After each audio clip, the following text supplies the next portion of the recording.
An important part of an engineer's competence is to understand what equation can be used when.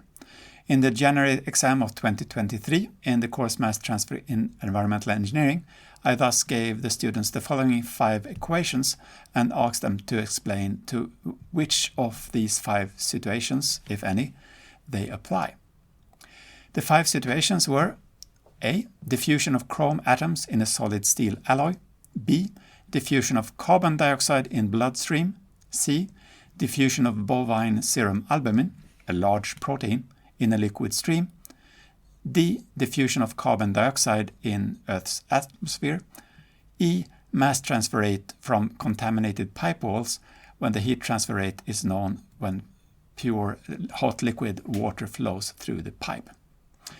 And the 5 equations were 1. D equals kappa times T divided with 6 pi mu r. 2. D equals 5.878 times 10 to the power minus 17 times T times the square root of phi and m divided with mu and a volume to the power of 0.6. 3. D equals 0.2088 times T and r to the power of 1.5 divided with the square root of m and sigma to the power of 2, omega, Na and P. Equation 4, F divided with 2 equals K divided with V equals H divided with rho VCP.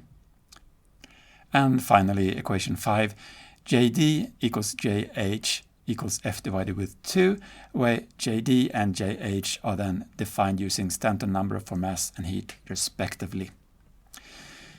The first 3 equations I would consider simpler in our course and the last 2 a bit more advanced.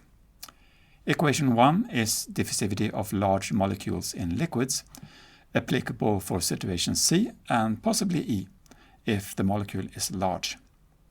Equation 2 is diffusivity of small molecules in liquids, applicable for situations B and possibly E if the molecule is small. Equation 3 is gas diffusivity, applicable for situation D. Equation 4 is Reynolds analogy, ideal gases only, requires that Schmidt and Prandtl equals 1. Correlates the mass transfer coefficient to heat transfer coefficient, and this may be applicable for situation D. Equation 5 is Chilton-Colburn's analogy.